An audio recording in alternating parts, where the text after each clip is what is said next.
안녕하세요.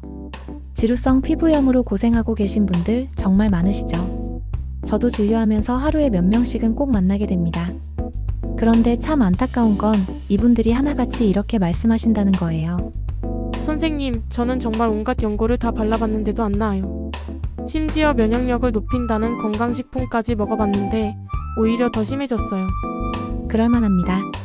지루성 피부염은 단순한 피부 트러블이 아니거든요. 듣다 보면 건강해지는 건강수월래. 지루성 피부염이 정확히 뭔지부터 말씀드릴게요. 이건 주로 얼굴, 두피, 가슴, 겨드랑이처럼 피지선이 많은 곳에 생기는 만성 피부염입니다. 특징을 보면 붉어지고 가려우며 각질이 일어나고 기름기가 많아지죠. 그런데 많은 분들이 이걸 습진이나 아토피로 착각하세요.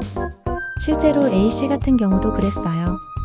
얼굴이 빨갛게 올라오고 가려워서 피부과에 가니까 습진 같다며 스테로이드 연고를 처방해줬어요. 처음에는 좀 나아지는 것 같았는데 연고를 끊으면 다시 도지고 더 심해지기를 반복했죠. 왜 그런 걸까요? 그건 바로 지루성 피부염은 습진이나 아토피와 발생 원리가 완전히 다르기 때문입니다. 습진이 주로 건조나 알레르기 반응 때문이라면 지루성 피부염은 전혀 다른 메커니즘으로 생기거든요. 그래서 원인을 모르고 계속 잘못된 치료를 받다 보니 악화되는 경우가 너무 많아요. 심한 경우엔 10년, 20년씩 고생하시는 분들도 있습니다. 그런데 여기서 궁금한 게 하나 있어요. 지루성 피부염이 왜 갑자기 사람들에게 생길까요? 면역력이 떨어져서 그런가? 하고 많은 분들은 생각하세요. 그래서 홍삼이나 각종 면역력 증진 식품을 드시곤 하죠. 하지만 실제로는 정반대예요. 제가 진료해본 경험으로는 지루성 피부염 환자들 대부분이 20대에서 50대 사이에 건강하고 활동적인 분들이었습니다. 오히려 면역력이 너무 강해서 문제가 되는 경우가 많아요. 그럼 진짜 원인은 뭘까요? 바로 열대사장애입니다. 30대 직장인 B씨 사례를 들어볼게요. 평소 운동도 열심히 하고 건강관리도 잘하는 편이었어요. 그런데 어느 날부터 얼굴이 빨갛게 달아오르기 시작했죠.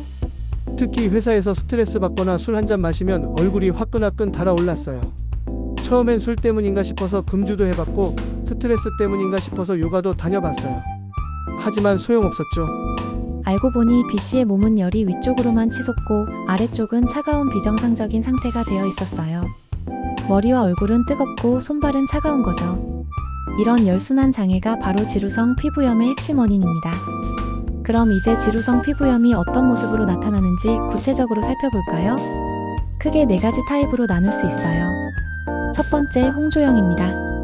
이 타입의 특징은 얼굴이 계속 붉고 뜨거워요. A씨가 바로 이런 타입이었는데 조금만 흥분하거나 뜨거운 걸 먹으면 얼굴이 빨간 토마토처럼 되었어요. 선생님, 저는 남들보다 얼굴이 너무 잘 빨개져요. 조금만 부끄럽거나 화가 나도 얼굴이 새빨갛게 되니까 사람 만나는 게 싫어졌어요. 홍조형은 가려움보다는 붉어짐과 화끈거림이 주된 증상이에요. 열이 위로 올라와서 얼굴에만 몰리는 구조거든요.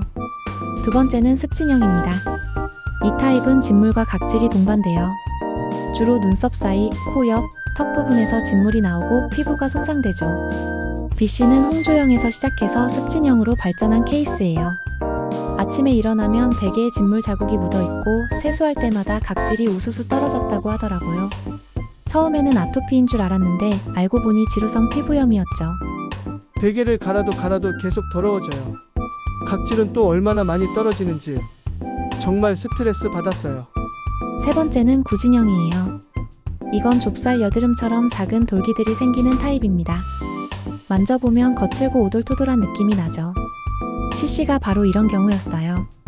얼굴 전체에 작은 돌기들이 올록볼록 올라와서 화장을 해도 잘 가려지지 않았다고 해요. 여드름으로 착각해서 여드름 치료를 받았는데 전혀 효과가 없었죠. 화장을 해도 울퉁불퉁한 게 다 보여요. 파운데이션을 아무리 발라도 소용없고 사람들이 제 얼굴을 볼 때마다 위축됐어요.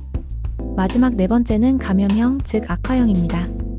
이건 오래된 염증에 세균 감염까지 더해져서 종기처럼 부어오르는 타입이에요. 주로 눈썹이나 수염 부위에서 시작해서 얼굴 전체로 퍼질 수 있어요.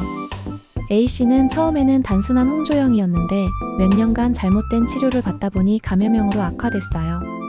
눈썹 부위가 퉁퉁 부어오르고 고름까지 생겼죠. 거울 보는 게 무서웠어요. 매일 아침 일어나면 얼굴이 더 부어있고 고름도 생기고 사람들 앞에 나서기가 창피했어요. 각 타입마다 증상은 다르지만 공통점이 하나 있어요. 바로 열이 얼굴로 몰린다는 것입니다. 그럼 왜 열이 문제가 될까요? 이게 바로 지루성 피부염의 핵심입니다. 정상적인 사람의 몸은 열이 골고루 순환해야 해요. 머리는 시원하고 배와 손발은 따뜻한 상태가 이상적이죠. 그런데 지루성 피부염 환자들은 정반대예요. 얼굴과 머리는 뜨겁고 손발은 차갑습니다. 이런 비정상적인 열분포 때문에 얼굴에서는 두 가지 문제가 동시에 일어나요. 첫 번째는 기름이 과도하게 분비되는 것이고 두 번째는 염증이 계속 생기는 겁니다. CC를 예로 들어볼게요. 평소에 손발이 차가워서 겨울에는 항상 핫팩을 들고 다녔어요. 그런데 얼굴은 항상 뜨겁고 기름기가 많았죠. 여름에는 에어컨을 틀어도 얼굴만 뜨겁고 겨울에는 난방을 해도 손발이 차가웠어요. 정말 이상했어요. 온 몸이 추워서 두꺼운 옷을 입는데 얼굴만 화끈화끈 달아올랐거든요. 다른 사람들은 이해를 못 하더라고요. 이런 열순환 장애가 생기면 피지선이 과도하게 활성화돼요. 그리고 동시에 염증 반응도 계속 일어나죠.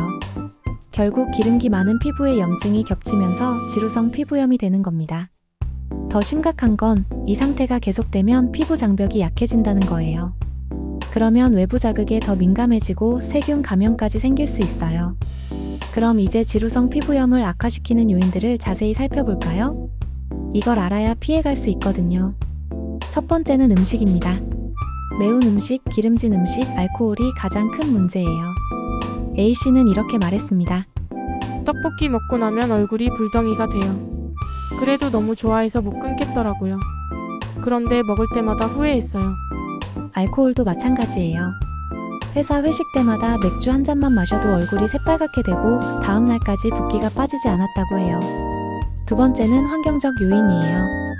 더운 날씨, 찜질방, 고온 작업 환경이 문제가 됩니다.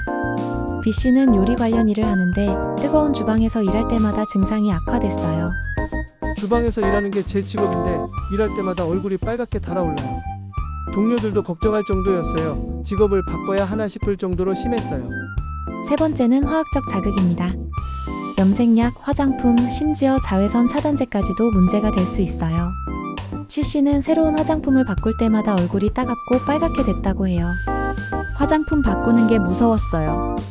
뭘 발라도 따갑고 안 발라도 건조하고 정말 난감했어요. 네 번째는 생활 습관이에요. 야근, 불규칙한 수면, 스트레스가 큰 영향을 미칩니다. B씨는 IT 회사에서도 일한 적이 있는데 프로젝트 마감 기간에는 밤샘 작업을 자주 했어요. 그럴 때마다 지루성 피부염이 심해졌죠. 야근할 때마다 얼굴이 기름 덩어리가 되고 빨갛게 달아올라요. 스트레스 받으면서 일하는데 얼굴까지 이상해지니까 더 스트레스 받았어요. 마지막 다섯 번째는 유전적 요인입니다. 부모님 중에 지루성 피부염이 있으면 자녀에게도 나타날 가능성이 높아요. A씨는 어머니도 본인도 같은 증상으로 고생했다고 해요. 어머니가 젊을 때부터 얼굴이 자주 빨갛게 되셨어요. 저도 20대부터 똑같은 증상이 시작됐죠. 유전인가 보다 싶어서 포기하고 있었어요. 하지만 유전적 요인이 있다고 해서 평생 고생해야 하는 건 아닙니다. 적절한 관리와 치료로 충분히 개선할 수 있어요. 그럼 이제 가장 중요한 치료 방법에 대해 말씀드릴게요. 먼저 확실히 해둘 게 있어요. 단순히 연고만 바르거나 약만 먹어서는 근본적인 해결이 어렵다는 겁니다. 왜냐하면 지루성 피부염의 핵심 원인인 열순환 장애를 해결하지 않으면 증상이 일시적으로 나아졌다가도 다시 재발하기 때문이에요. A씨가 좋은 예입니다. 5년 동안 여러 피부과를 전전하면서 온갖 연고와 먹는 약을 시도해봤어요. 처음에는 효과가 있는 것 같았지만 약을 끊으면 다시 도졌죠. 정말 지겨웠어요. 좋아졌다 나빠졌다를 수도 없이 반복했거든요. 돈도 많이 들었고 시간도 많이 낭비했어요. 그럼 어떻게 접근해야 할까요?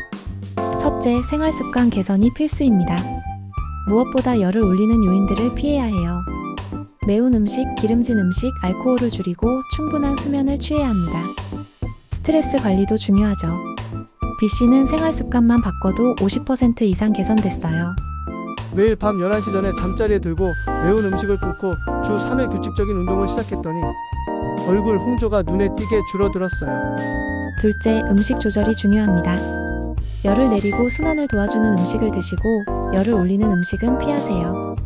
녹두, 오이, 수박 같은 서늘한 성질의 음식이 도움이 되고 고추, 마늘, 생강 같은 뜨거운 성질의 음식은 피하는 게 좋아요. 셋째, 열순환 밸런스를 맞춰야 합니다. 이게 가장 핵심이에요.